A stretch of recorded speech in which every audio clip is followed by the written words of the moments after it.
Wake Up Sid, Rocket Singh, or even a film like Tamasha, maybe those won't remain big cinema films. And maybe when I pick subjects like those, I should release them on certain platforms like the OTT. I feel that every filmmaker has a right to choose what he wants to make, and of course, he should make what he wants to make. No questions asked.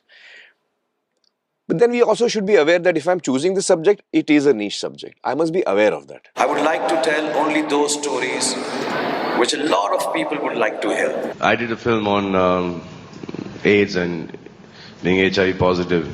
Sir, कोई कुत्ता नहीं आया देखने के लिए pictures.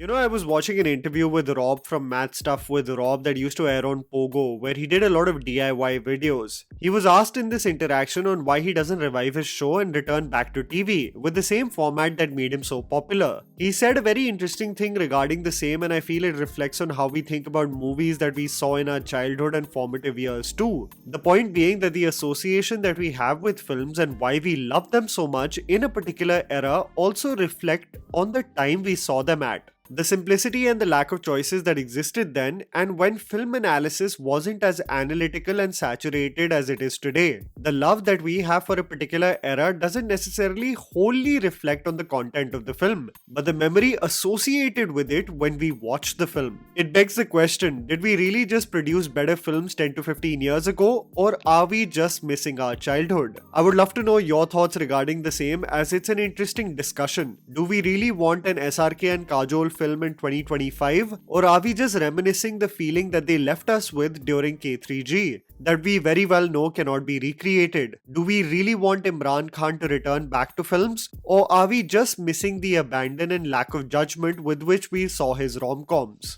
Moving on to the video and its topic, I think the discussion regarding the limitation of Bollywood stars in the current environment to conform and present movies that are celebrated and successful financially became very clear to me the day the supposed collaboration of SRK and Vishal Bhardwaj dropped. There were actually fan wars on X urging SRK not to sign the project with Bhardwaj. Analysts saying how it isn't the right time for such a collaboration, as SRK has had such a stellar year financially. It made me think about the restrictive nature with which fans want to box their favorite stars, all in the fear to avoid a film that can be labelled as a failure. This is where the experimentation of Malayalam film stars like Mammootty is really admirable, where the audience doesn't turn on them for the experiments that they make and see it as an actor's creative pursuits versus having to conform constantly to cater to a large audience all the time. Through this video, I wanted to talk about some of the biggest experiments and risks executed by film stars, the reception that they received, and how probably because of these experiences, they find themselves in a rut to do commercial ventures we consider to be repetitive today. So here is Tried&Refused Productions with the question, is the golden era of Bollywood risks dead?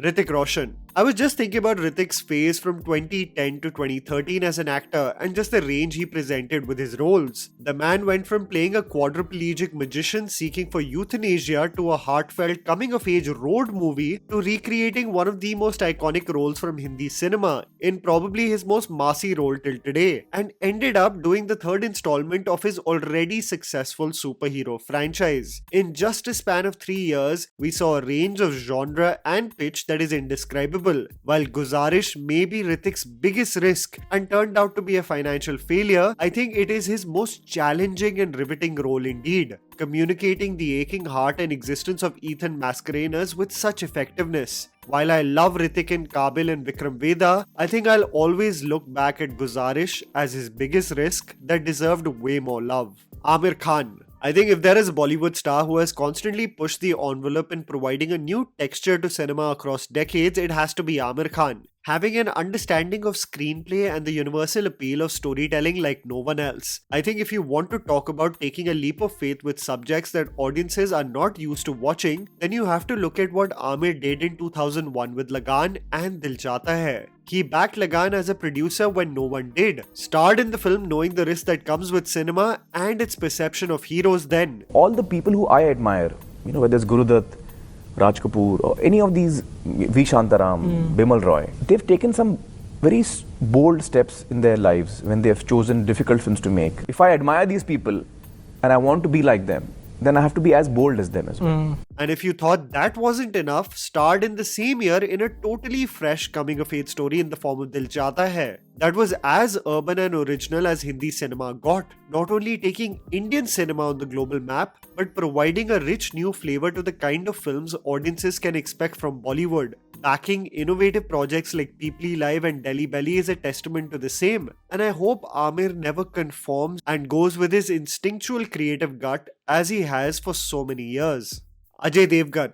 I think a star who doesn't get enough credit for the diverse roles across genres and pitch that he executes is Ajay Devgn, a man who has constantly dabbled into the commercial and the solely creative projects. But one should look at risks by individuals at the time they have already become stars. And I think it's insane what Ajay pulled off in the year 2004. An example of a man who dabbled into the good, bad and the ugly without having an iota of fear of his perception. He featured as the antagonist in Khaki, did a carefree sex comedy like Masti, showcased his acting chops in the underrated Mani Ratnam film Yuva, and featured in probably his most understated and effective role in the form of Manu in Raincoat. The range from a commercial film like Khaki, where he played the villain so convincingly, to the broken and convoluted Manu in the Rituparna Ghosh directed film was the range we should expect from actors without judgment. I love that Ajay still executes films like Runway 34 in order to execute his creativity as a director and actor, and I really hope we get to see the same diversity in his filmography, because I am still raging about the lack of updates with his upcoming film Maidan.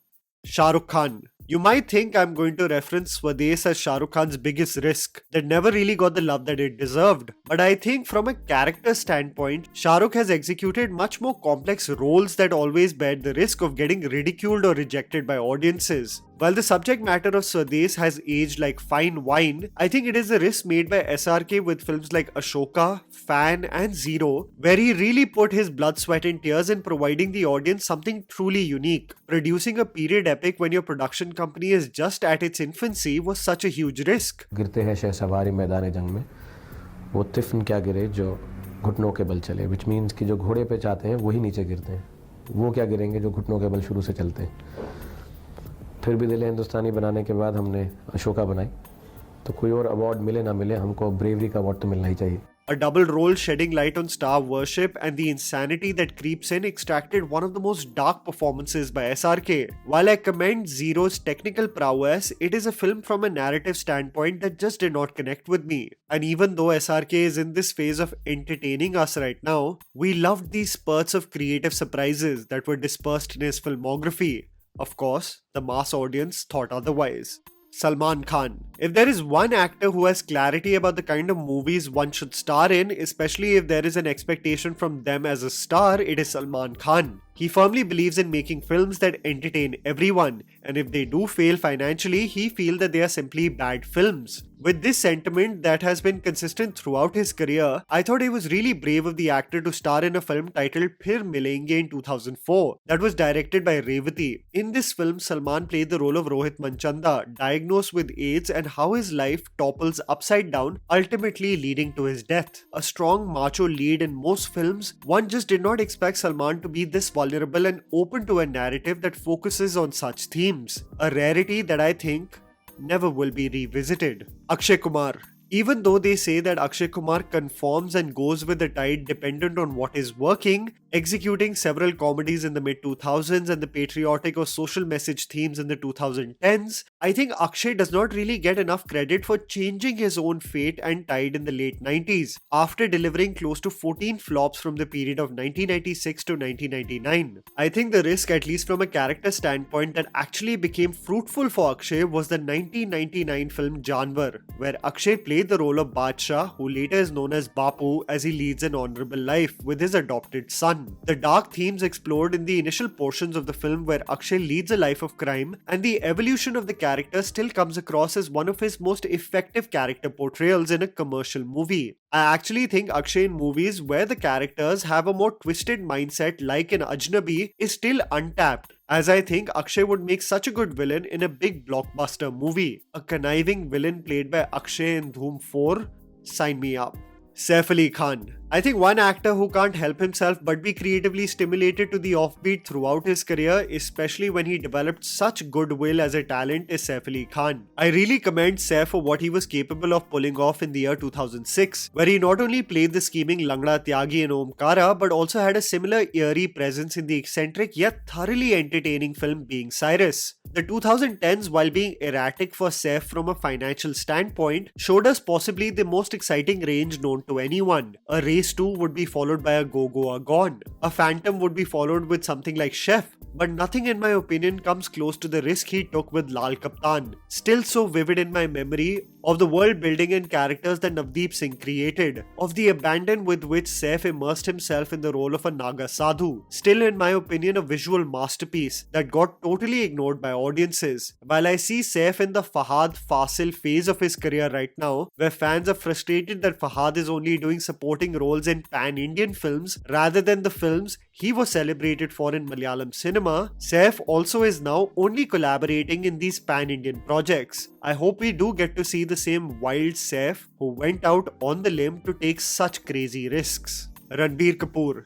There seems to be a clarity in the case with Ranbir Kapoor too. What is considered to be the golden age where Ranbir did understated and heartfelt films like Barfi and an inspiring tale like Rocket Singh is something that he himself acknowledges would not motivate audiences of a large number to see it on the big screen. So he has clearly pivoted in making sure that the event is formulated from a production and scale point of view to ensure his movies are exclusively for the big screen. Knowing his lineup with Ramayan 2 and his limited exposure outside of films, I think this is the strategy he does want to incorporate in the future, as he is seeing benefits for the same with the blockbuster response of his film last year. This is largely based on male superstars in Hindi cinema, but I also think women in Hindi films who have a large fan base are acknowledging that if they really need effective change of the roles they get and the themes that they can explore as leading ladies, they should use their position of power to trump stories that celebrate them. This is where I think Anushka Sharma was excelling as a producer and actor, giving space to talented actors who may not be considered to be popular faces per se, and explore themes and genres that are on paper considered to be huge risks. This is something that I see Alia Bhatt incorporate with her production company, backing a film like Darlings and giving space to actors like Vijay Varma and Roshan Mathew,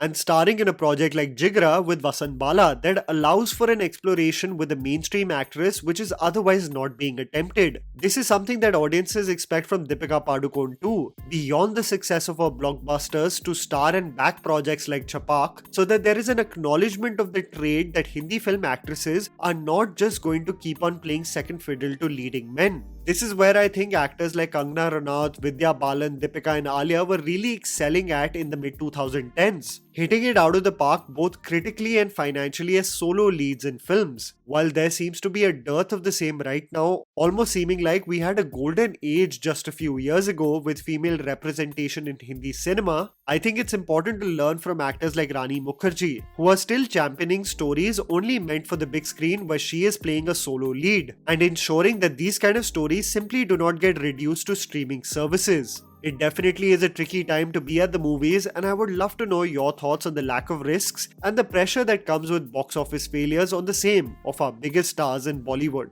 Please don't forget to follow me on Instagram, the handle's right in front of you. Follow me at JammyPants4. Also, please support us by smashing the like button and subscribing to our channel for weekly content ahead. Thank you for watching.